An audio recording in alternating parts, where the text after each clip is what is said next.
Ladies and gentlemen and ladies, this is Matt for Oilers After Dark, episode 5. Recapping the,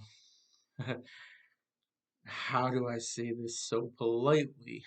The Calgary Flames at home versus the Bakersfield Condors.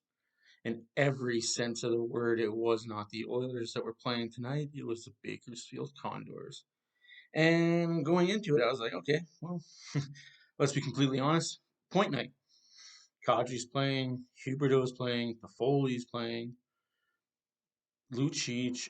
Like they had their entire lineup minus what 4 or 5 guys. Okay, and they're starting goalie.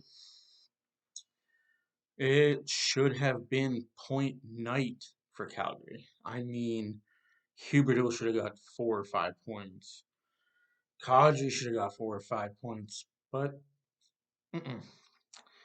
So that being said, the Oilers did get shellacked 4-0.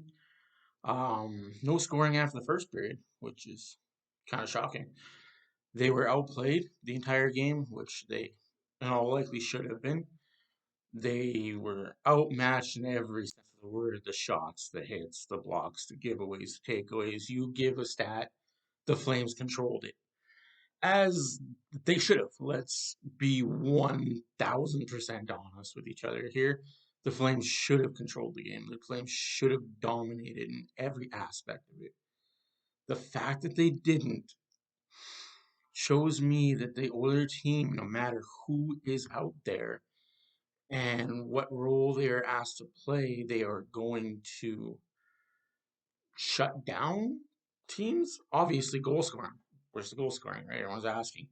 No goals for these players. Why is nobody scoring? Why is nobody scoring?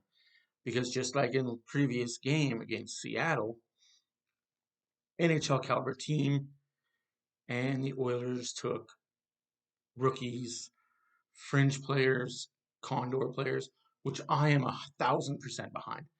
I'm glad that Woodcroft and the Oilers organization, excuse me, under the weather, but I'm glad the Oilers organization as a whole has done this. Why play starting players? They're on the team. They're guaranteed a roster spot.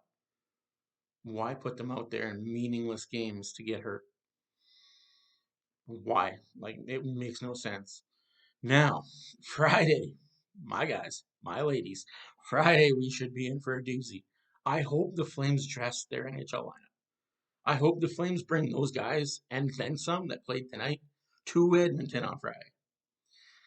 And then when the Oilers dress their guys, then we see, okay, what we got. But I honestly think it'll be the Edmonton Oilers versus the Calgary Wranglers, I think the AHL team is called now, because they're no longer in Stockton or wherever they were last year. Yeah, I think they're called the Wranglers.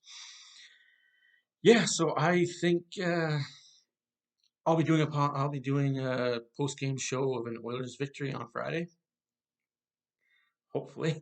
And I'll be talking about points. I'll be talking about McDavid put up some, Draisaitl put up some, Kane put up some, Hyman put up some. Now, like I said, I'll do a quick little recap here. I'll look over my shoulder here to a lovely little board. First period was no scoring. Shots on goal were 13-8 for Calgary. Calgary had the power play 0 for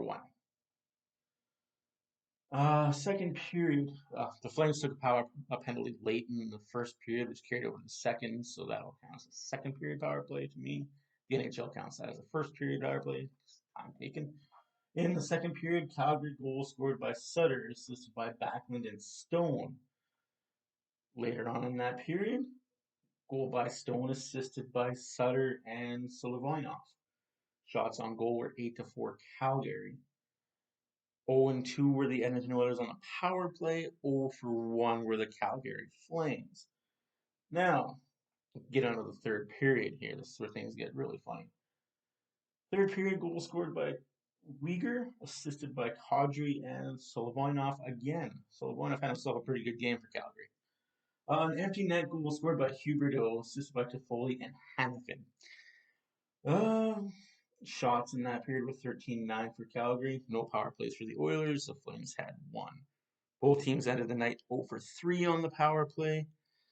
The total shots were Calgary 34. Sorry, total shots was Calgary 34, Edmonton 21. Picard started the game, faced 17 shots, 16 saves. Skinner came in halfway through, 13 shots, 11 saves. So Skinner didn't play overly bad. I don't think either goalie played bad at all, to be honest with you. I think they were going up against an NHL team with an AHL team in front of them. You got what you got. Now, again, the older players that did play, they didn't look great. But I think overall, as a third and fourth line, if you want to say that the Oilers that played tonight are the Oilers' third and fourth lines, they shut down Calgary's top two lines for the most part. And if you're going to be in the regular season and that's your role as a third and fourth liner is to shut down top lines, job done. Now, of course, where Calgary took advantage was the third and fourth line of the Oilers tonight were AHL and CHL guys that will be sent back down after Friday's game. I'm hearing there's going to be send downs after the game on Friday, so we'll see who's on the team come the weekend and next week. October. October. We're getting there, boys. We're getting there. So, that being said, this is Matt for Oilers After Dark. Please like, subscribe, comment. Come join our Facebook page. We will be having a lot of fun this year. And again, just tell everybody. Tell everybody with this bald headed goon that does Oiler videos in his basement. It's gonna be fun. Guys, take her easy. Have a good night. Remember, it's just preseason. And by the way, let the Flames have the win. It may be the only one they get against the Oilers all season. To them, it's their Stanley Cup.